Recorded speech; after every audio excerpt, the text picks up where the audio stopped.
up, everybody? Welcome back to the Boiler Rapheal Davis podcast, brought to you by the Field of 68 Podcast Network. Today we got a real special guest, a dog himself, someone that really dominating the floor right now, someone I'm proud of, someone that's been in big games, played well in big games, but someone who is a real fun-spirited person, someone I'm interested in learning a lot more. Everybody welcome Purdue captain, Purdue leader, Purdue big man, Trevion Williams. What's up, Trey? How you doing? Good. I appreciate you having me, man. No problem, man. Trey, how you doing? How is it playing basketball in COVID? How is that? Man, it's tough right now. You just gotta take advantage of, all the hours you do get. Guys coming in and out, guys getting COVID through the season. Sasha was just out. So it's a lot going on, throughout the season, but you just gotta find a way to kind of, keep rolling with it. So yeah. And talk about just how big, 'cause I know, like I said, you a junior, you've been there a while, you've been through a few summers. How big was it this summer not being able to have access to the gym to your guys like you used to? Did that stop? Did that kind of, you think that slowed y'all down? I think it definitely did. In the summer is when we like to, kind of not just those team workouts, but those open runs, with the team helps a lot. We weren't able to do that as much. Like I said, guys were getting COVID. It was just a lot going on. This whole year, there's been a lot going on. So, it's been tough for us. It definitely slowed us down. I think it's a big difference from, freshman year, my freshman year, when Carson was here. All the guys, we were playing open gym pretty much every 2 days or something like that. Right. I know it's just, at the end of the day, it's just us playing pickup. But, I kind of took it as like, that's us, bonding, getting closer even more on the court, our chemistry. So, even though it was just open run, little stuff like that, kind of brings us closer. So. That's what's up. And talk about, I know your time as a freshman, like you said, you had those open runs. But trying to talk about the freshmen that you guys got. I know when you came in, you guys had Carson, you kind of had some things established. But you're freshmen now, they kind of expected to do a little bit more. So talk about kind of what you've seen from them, what you like from them, and kind of what do you like about your freshmen right now? These are all guys, that I've been watching, when I was in high school. So I kind of knew kind of direction that they was going. So I wanted to kind of prepare them as much as possible.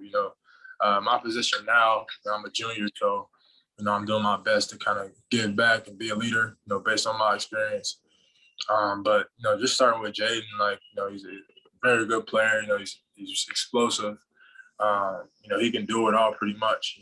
I think just with all of them, honestly, it's more so a case of kind of knowing your role on the team. When I came in as a freshman, you come from high school, you're a top, highly recruited dude, man. You come to college, you think you know it all.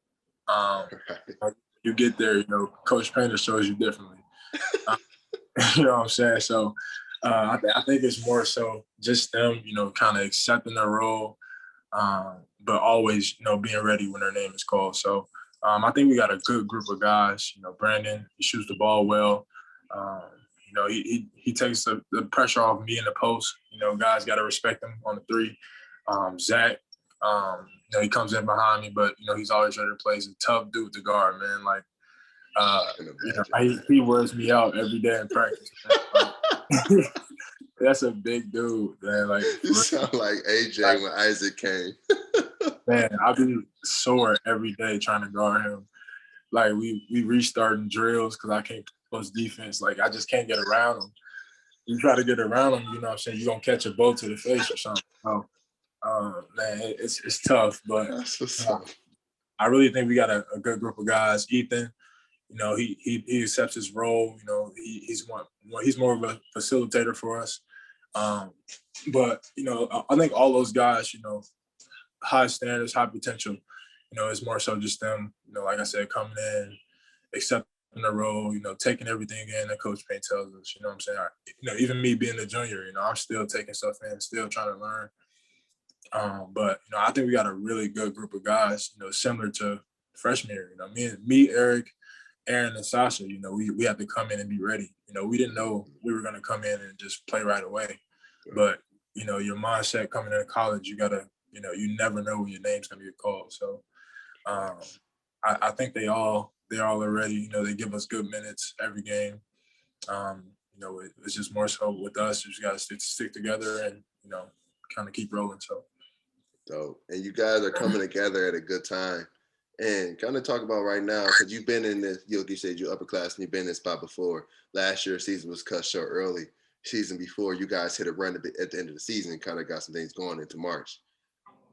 Talk about how important it is to gel right now going into March, and kind of talk about what it is like making a Elite Eight run and what it took to make that run and what Purdue may need to do, not necessarily on the court, but what you guys did then when you made the run and maybe what you could do this year to make another. I think just going back from freshman year, man, we all trusted each other. We all knew people drew attention to Carson. So we knew we came together as a team. We said, look, like, we gotta make people respect us.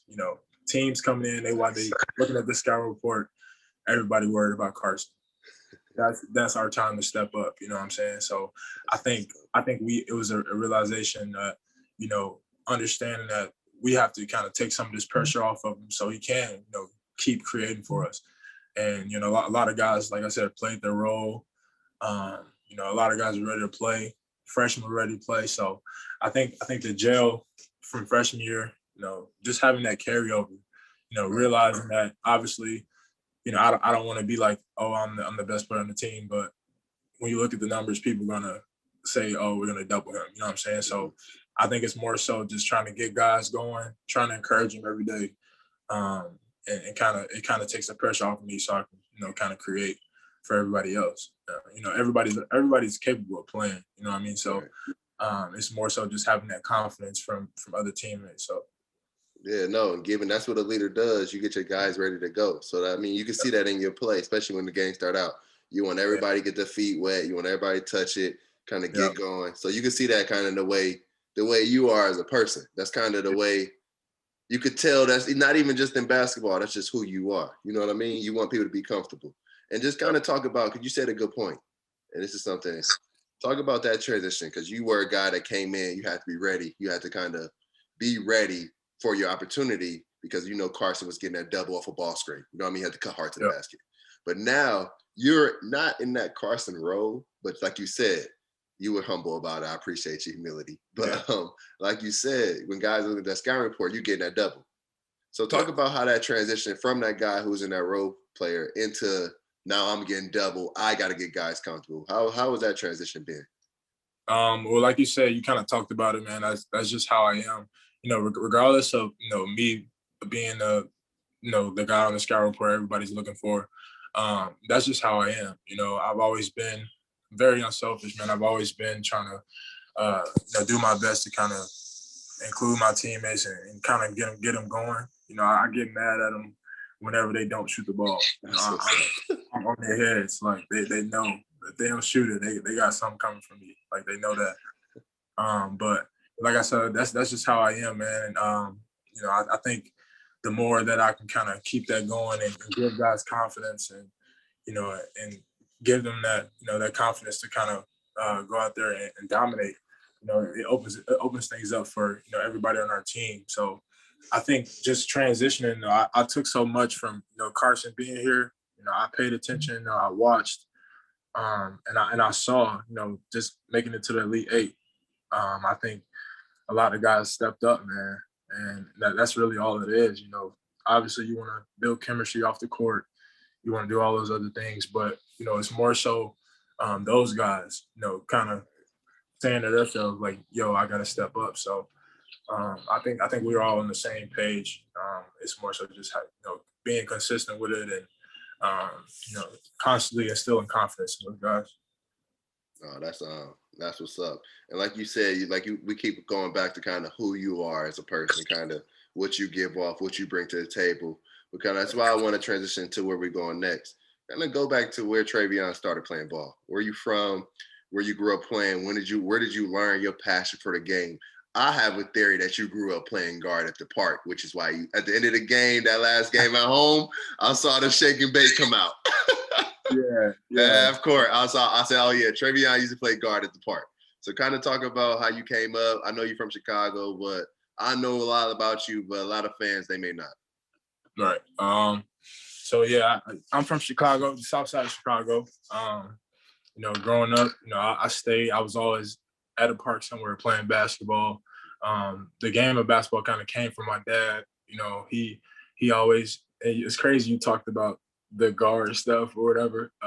My dad always had this saying, like, just don't be one dimensional. All bigs. My dad understood, a long time ago that the game was going to change.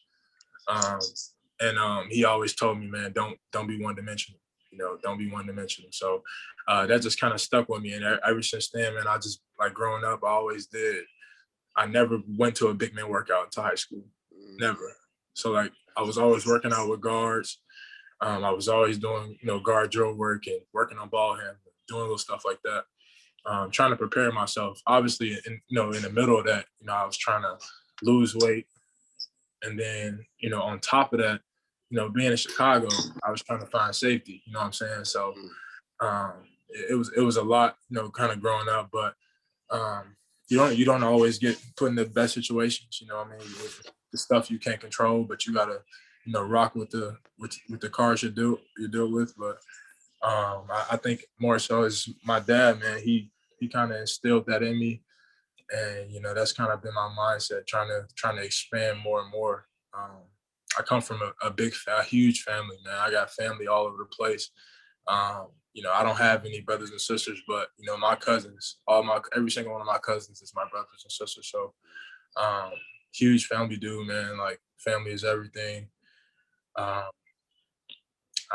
feel like that's pretty much that pretty much sums it up. But like I said, man, I come from a athletic family, very family oriented.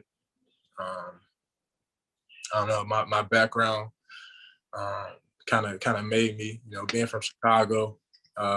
It's like, it almost feels like, what I'm saying, you always gotta find a way out, and then that's not just for me, that's for any hooper that's came out of Chicago. But just because of all the violence and stuff, man, it's tough, trying to find somewhere safe to play, whether that's at a park, at a gym.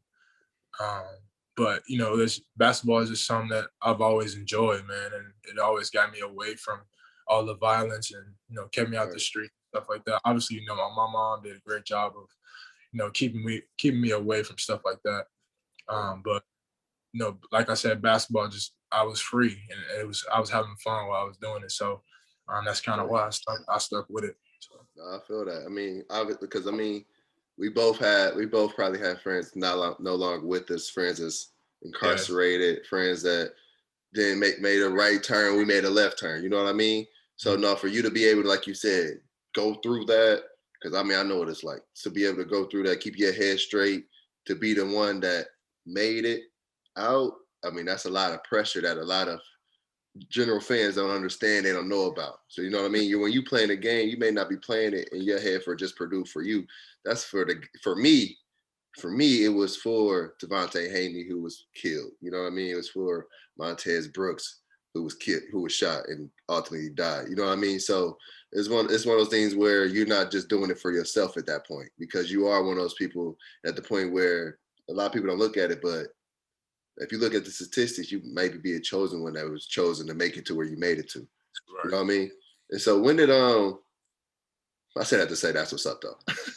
When did Paint come in the picture? When did you meet Paint? Because I remember I was at Purdue when I started hearing the buzz about, you in high school, whatever. But how was that for you? What was that when you met Paint? How did you know Paint was not the one for you, the coach for you? You know what I mean? Was there any other schools in your recruitment? How was that? How did a kid from Chicago, Illinois get to Purdue?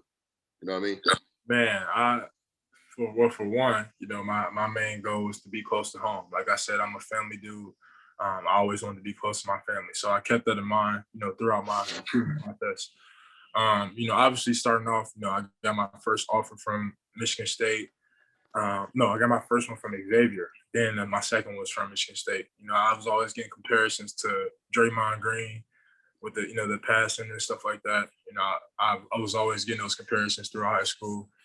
And I always wanted to. I was going to take my career to Michigan State, but my mom, she told me, Trey, like just wait it out, be patient. It's a big decision.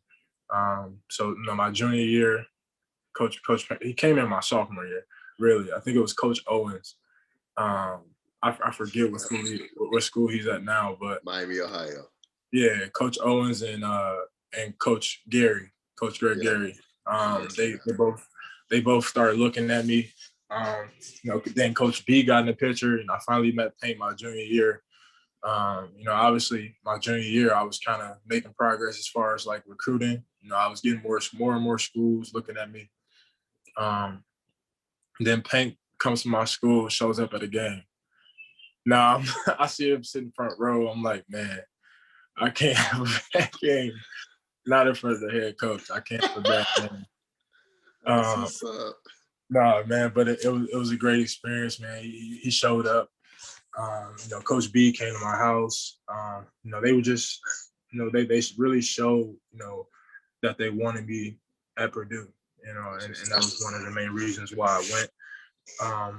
I had been to, the crazy thing is I had been to Michigan State. I had been up to Michigan State about 6-7 times, playing open gym with the guys. Xavier, I've been there maybe 4 or 5 times, playing open gym with the guys, just visiting. I've been to Purdue twice. Dang, that's what's up. That's dope. So I just kind of got that home feeling. Going to my first game at Mackey, man, when they cut them lights off and they do the announcers do the starting lineups, man. I just thought that was the best thing ever, and I took that back to my high school. So I made them turn the lights off before we came out for every game after that. That's what's up, man. Man, it was just it just felt like home. So, my mom was happy with it. My dad was happy with it. Like I said, it wasn't too far from home. It's about an hour 30, 2-hour drive, not too bad. Yeah. But all the players, man, after playing open gym with them, they always, made sure it felt like home. So, I think that's what every player kind of looks for throughout the recruiting process. Just somewhere where they're comfortable. Not so much where everybody, kissing your butt, but Coach Painter has a sense of, kind of tough love, and you need people to kind of be on you. Sorry. You're good.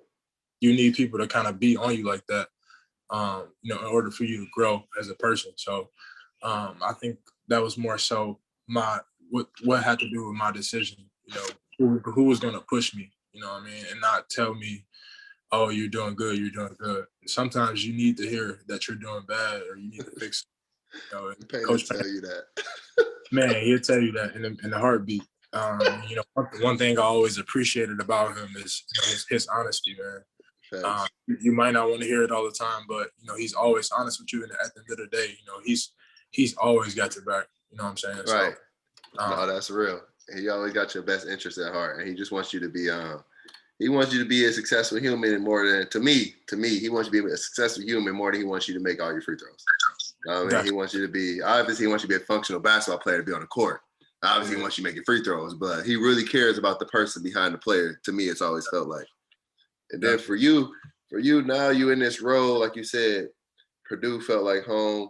You transitioned into Purdue. You went from wanting to go to Michigan State to hitting a game winner at Michigan State. You know what I mean? Man, it's crazy. It's crazy. Let's talk about that.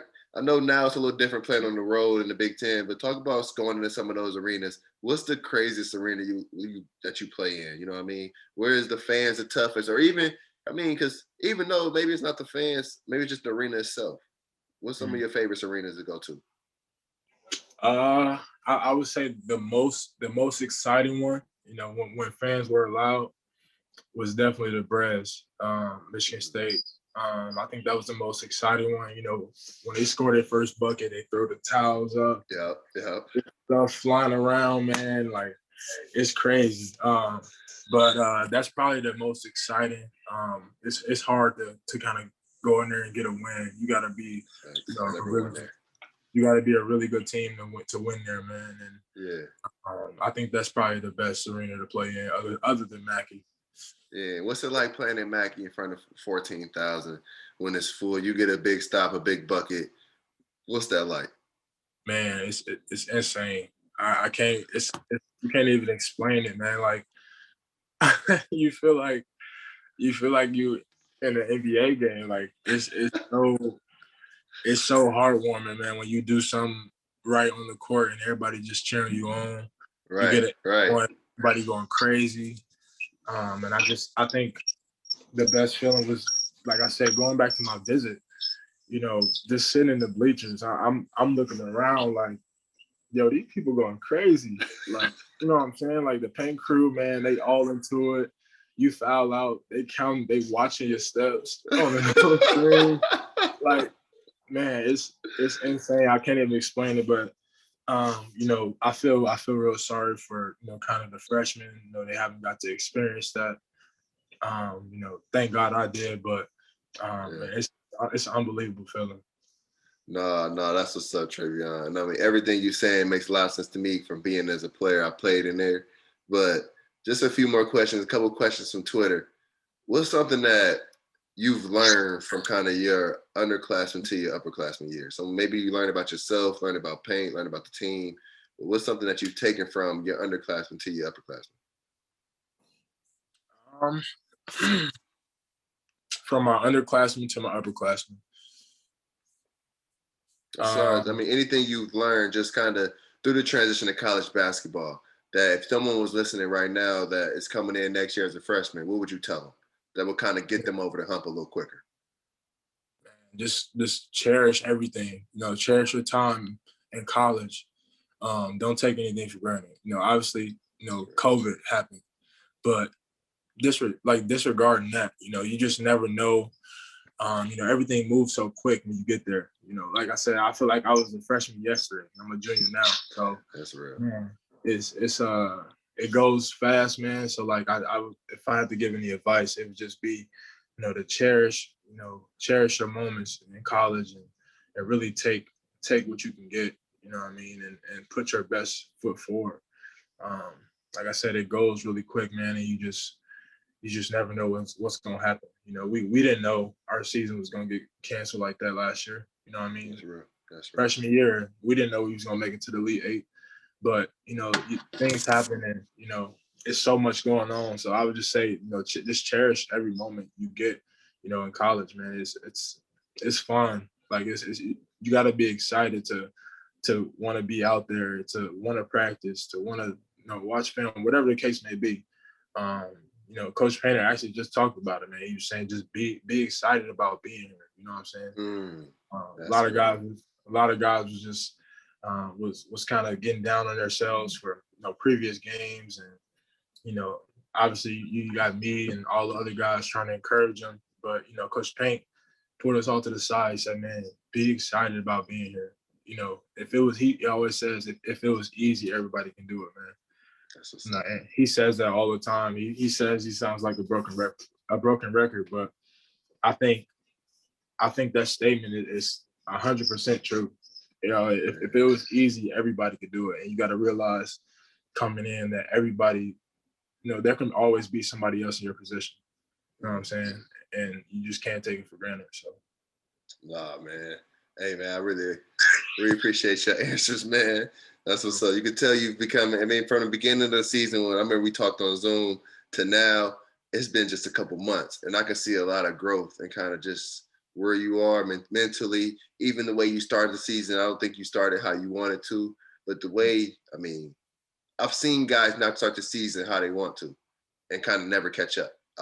So the way for you to kind of get where you are now and keep going forward and to be able to have this level head about everything, man, I'm such looking forward to March. I'm looking forward to, not to say next season, I'm just looking forward to your career, man, 100%. But then I got another one, man, a couple more from Twitter. Got a couple, maybe a silly one for you.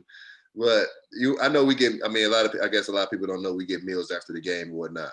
But say you get to choose the menu after the game. What restaurant you choosing to eat at after a big win at home?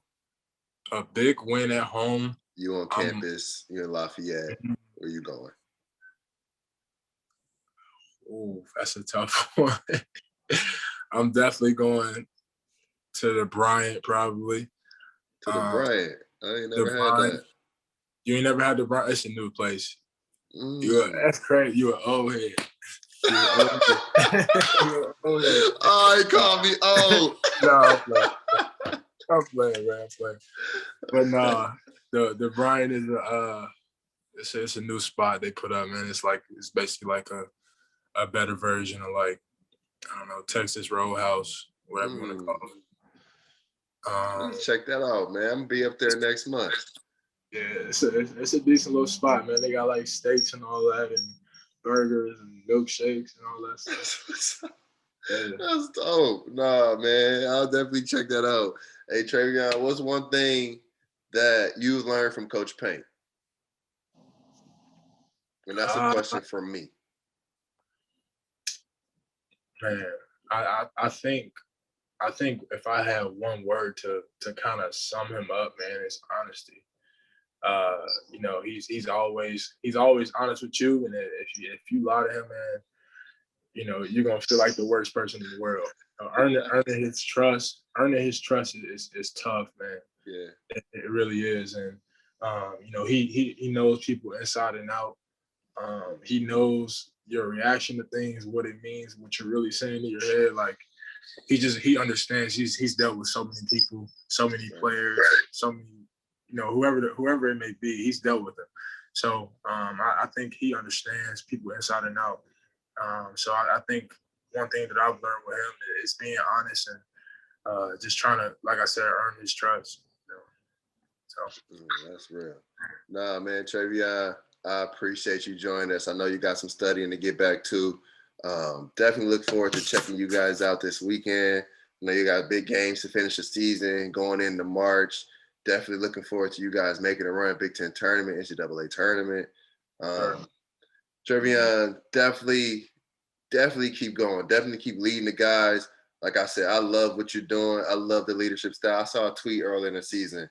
I think it was after that, Miami lost or something like that. Somebody questioned the leadership of the team. And for me, it's never been in question. And for a guy like you, we talked before the season, like you just said, about how to get paid to trust guys more. You know what I mean? So you figured that out. And I wish you the best, man. But for anybody out there listening, make sure you guys check out our basketball camps in West Lafayette next month for spring break, March 15th through the 17th, March 22nd to the 24th. Then also we'll be in Fort Wayne, April 5th through 7th. For our Fort Wayne camp, we have 30 free spots available. We were able to raise the money for that. But RaphealDavis.com, RaphealDavisBasketball.com, sorry. Check us out, Rapheal Davis 3 on Twitter. Trevion, what's your Twitter? T Will, and there's 3 underscores after that. You don't need to shout out, man. You got a lot of followers, man. But nah, Trey, I appreciate you. On Twitter anyway, man. Hey, man, I got a good one.